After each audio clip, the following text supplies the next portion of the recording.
Thank you, thank you, thank you. Hello, Texas Democrats. Love being here. Thank you so much to Jean. Thank you for that extraordinary introduction. Thank you and Nicole and the entire caucus who we became close together because of all of those challenges. And I just want you to know that they really showed America. They showed Democrats what it means to stand up and fight back. Thank you, thank you.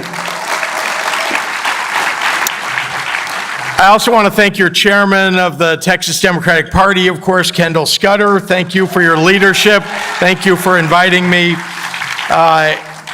You are unleashing a blue wave across the country from right here in Texas. I've been all over the country working to get our party fired up about winning in November. But that's right. But no one needs to fire up Texas Democrats because you all have been baking in the crucible for decades. You fire me up.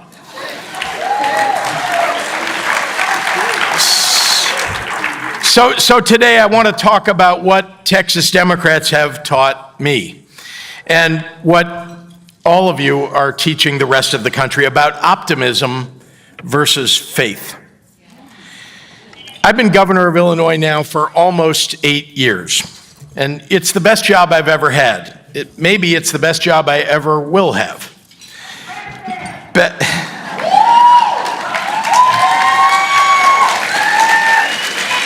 That must be a cousin. Back when I was first elected in 2018, I used to think that the secret to being successful was my penchant to be an optimist. They called me Governor Sunshine, a name that I earned because, unlike many of the leaders who had preceded me, I was an unrelenting champion of the untapped potential of the state of Illinois. And I believed that better days were ahead, and I communicated that belief every chance I got to anyone who would listen. That optimism fueled the early days of my administration, where we raised the minimum wage, where we lifted hundreds of thousands of people out of poverty as a result. We guaranteed abortion rights for every woman in Illinois.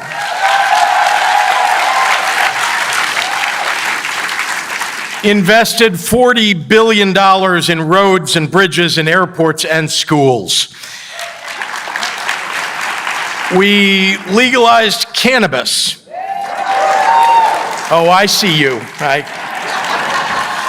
And we expunged 800,000 people's cannabis convictions. And we hired more school teachers and reduced class sizes. So my optimism drove an entire year of legislative and political successes. And then came 2020. The euphoria of our 2018 Democratic electoral victories gave way to a global pandemic. And the realities of the utter incompetence of the first Trump presidency set in. For 2 years, I navigated the turbulent waters of COVID surges, our overwhelmed hospital systems, a broken national supply chain, and the daily whims of a president who was clearly bewildered by the severity of the crisis around him. It was hard to be optimistic during those days. Hard to find Governor Sunshine amidst ventilator shortages and tens of thousands of deaths. Business closures, and the White House press conferences urging people to inject bleach. But then came a vaccine and a new president. As the world started to seem to return to normal, I let optimism seep back in. I worked on important economic development projects in my state. I expanded early childhood education and child care.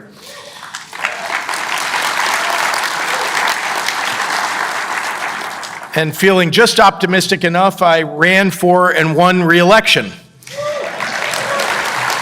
And things were looking up. My renewed optimism seemed warranted. But then Governor Abbott bussed 50,000 migrants to Chicago, many in the middle of winter with no coats, left to brave the freezing temperatures, with no food for their families. And Abbott was unwilling to coordinate. We tried, unwilling to coordinate with us so that these people didn't needlessly suffer. During all of this, using the immigration issue as his cudgel, Donald Trump found a foothold in the consciousness of the nation once again. Something dark and ugly flooded into our politics, as if a gate around our worst instincts had crumbled. And before I knew it, we found ourselves in the midst of a second Trump administration, one where all of the tenuous restraint of his first term was gone. I watched the President of the United States delight in wreaking havoc on working families in Illinois and all across America, on our people, on our economy. It's ironic that today, on the eve of our 250th anniversary as a country, a man sits in the White House who is everything the founders feared most as they launched their experiment in democratic self-government. An uncontrollable, narcissistic, authoritarian president who acts like a king. Trump sent masked federal agents in unmarked cars to Houston, to Austin, to San Antonio, to Corpus Christi, to Minneapolis, to Chicago, and more. Rounded up black and brown people, neighbors and school children, moms and dads, citizens and non-citizens alike. He showed contempt for the pillars of our justice system, for habeas corpus and birthright citizenship and due process. He declared war on our allies. Those are the ones we need. And he made peace with enemies that we don't need. He took a once booming economy and did everything possible to break it. And at the White House, he tore down the hallowed walls of the East Wing, and he demolished the moral values in the West Wing. He looked at every symbol of our nation's democracy, every one, and thought, how can I make this into a gilded tribute to myself? He has accomplished in his presidency what he never achieved in his business career. He's finally making a profit.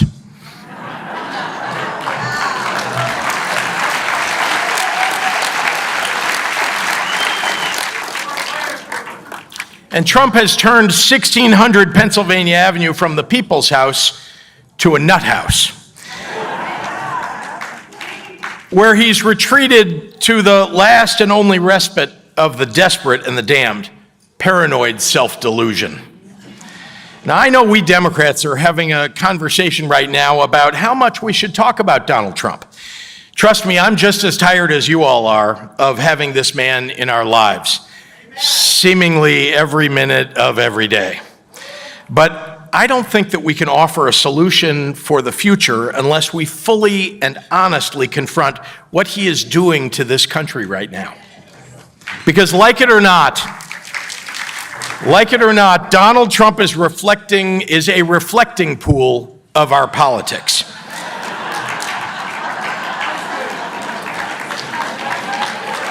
You can paint the bottom blue, but it won't conceal the polluted water above.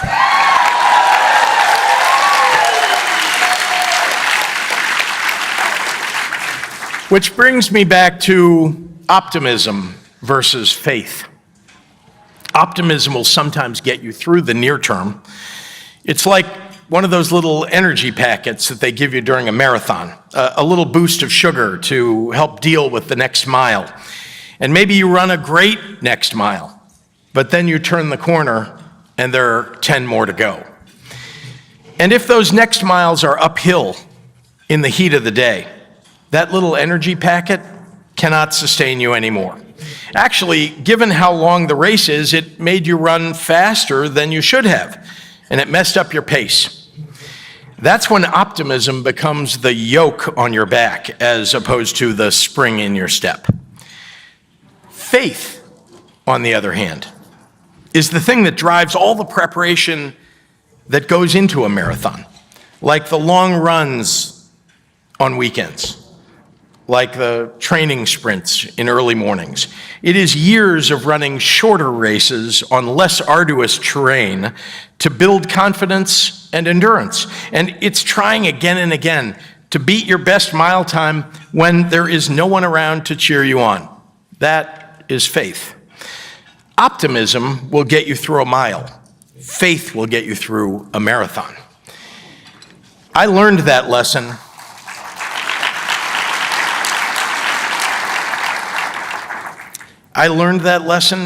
when we welcomed the Texas House Democrats to Illinois just about a year ago.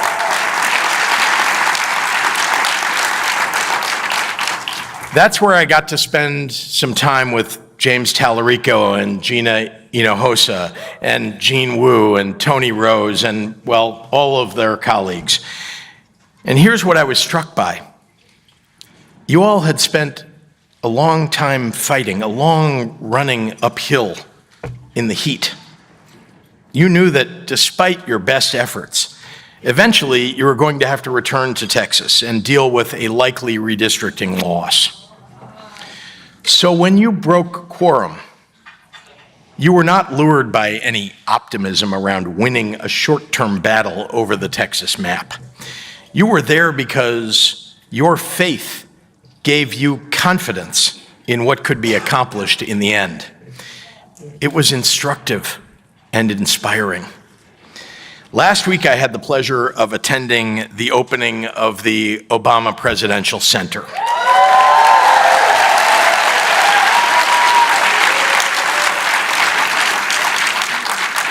It was in Chicago. It was a perfect day. We were surrounded by really, really good people. Mark Anthony sang Vivir mi vida, and we all danced in our seats. And for a moment, I remembered what it was like to feel a little bit of joy in politics. But it was President Obama's speech that will sit with me much longer.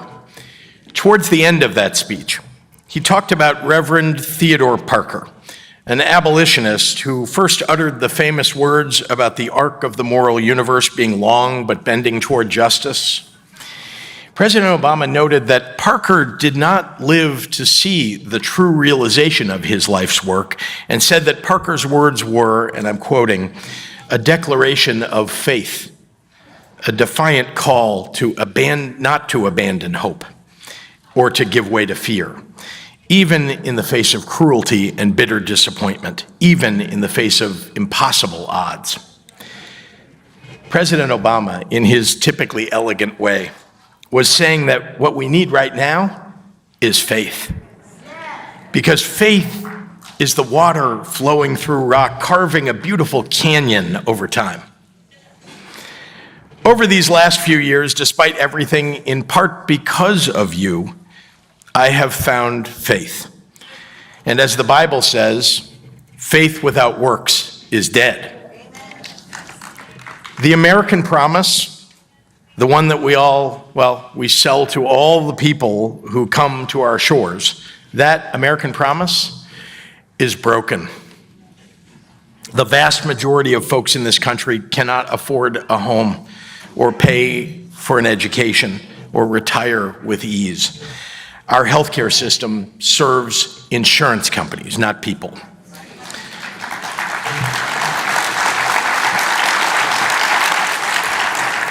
Most leaders of big tech companies have abandoned the idea that, they would build things to make our lives better. And they've replaced it with the idea that they should only make their lives better. Companies seem to care, not at all, if the people who work in their factories and their offices can afford the goods and services that they're selling. And as the essentials of life have become more and more unaffordable, so too have the joys. Families can't take a summer vacation because everything from a road trip to a beach rental or a few days at Disney World are now priced only for the 1%. Private equity is buying up Little League teams and ice skating rinks, and they're charging parents to video their children hitting a home run or a hat trick in a hockey rink. Football game, just to go to a professional football game, costs $1,000 for a family of 4 now to attend. Ticket brokers and dynamic pricing have made the coming of age rite of passage of seeing your favorite live band completely out of reach. Life is not about just getting up, going to a job, and grinding it out until you die. Life is found in all the moments of joy that spring up in between surviving. It's no wonder everyone is miserable. Everything that makes us happy is drifting out of reach. And when everyone is miserable, anger and cruelty become a potent weapon in politics. These problems didn't start with Donald Trump. No, they didn't. He just exploited them. And if we're being honest, we Democrats let him. Our party's leaders grew complacent, thinking good intentions could replace good work. They let nostalgia for parts of our political past replace efforts to innovate our political future. They forgot what it is to strive and to fail and then to get up and strive again. That is what people do every single day. Get up and strive again. But unwilling to break old customs to build new foundations, it seems like everyone on our side thought democracy was a garden that didn't need tending. Forgetting that weeds need to be pulled up by their roots, not just occasionally mowed down.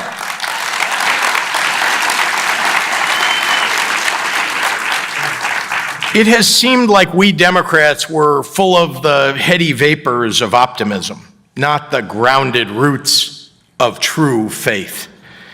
The headwinds have been blowing against us for seemingly a very long time. But recently, I've begun to feel a mild shift in the breeze. The change is slight. You might miss it if you blink too fast, but it's there. Not just in the electoral wins of the past year, or the shifting polls, or the growing defiance of once compliant GOP politicians. Not just in previously, timid politicians suddenly finding their voice. Not just in those things, no. You can see the wind shift in the newcomers to Democratic politics, the mayors, the state legislators, the first-time elected officials who have breezed onto the stage like a breath of fresh air, brimming with ideas and cowed by no one's petty insults. And the public is on board with the new winds a-blowing.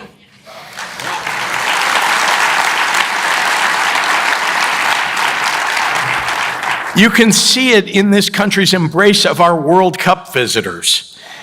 It's as if over the last few weeks, our citizens wanted to do everything possible to say to our global cousins, hey, those guys in the White House, Donald Trump and Stephen Miller and J.D. Vance, they're not us.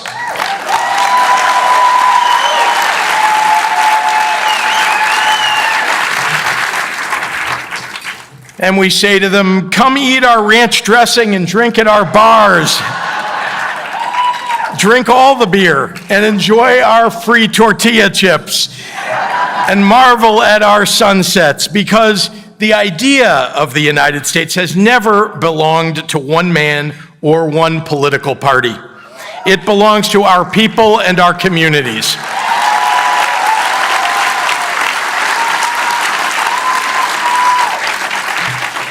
What we're telling all those visitors is we get to decide who we are, not them. I think it's time that we make clear that America is good and decent and kind. It's time to demand from our leaders that they show empathy to the struggling, compassion to the destitute. I don't think cruelty is some virtue that shows us how much of a man you are. Blatant racism doesn't make you tough, it just makes you a racist.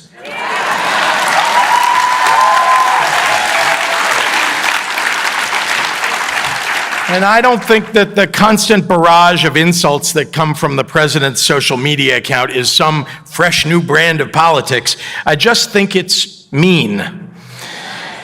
And I think that we should say that to the American people plainly and clearly, because most Americans choose kindness over cruelty. Now, I've been a Democrat my whole life, and I've seen our party twist ourselves into some pretzels over the years, but none as intense as the one that we're twisting ourselves into right now. I'm all in favor of self-reflection and analysis after a loss. It's a healthy part of a process. But somewhere in the last 2 years, we've turned our penchant for soul-searching into introspection and made it an industry. There are too many books, I mean too many books, and too many podcasts about the books, and too many books about the podcasts. The midterm elections are just a few months away, and it's time to stop talking about, well, doing the thing and just go do the thing.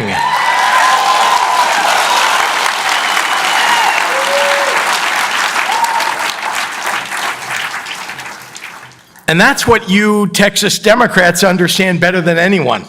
Because you already know that for every national pundit who waxes poetic about whether or not James Tallarico or Gina Hinojosa can win Texas, there need to be 1,000 Texas Democrats out knocking doors and making phone calls.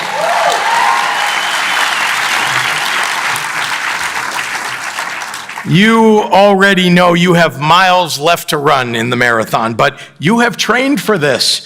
You have faith. And your faith has given this optimist a whole lot of hope. So let's get out there and win this thing. Are you ready for the fight? Are you ready for the fight? Let's go get them, everyone. Thank you very much.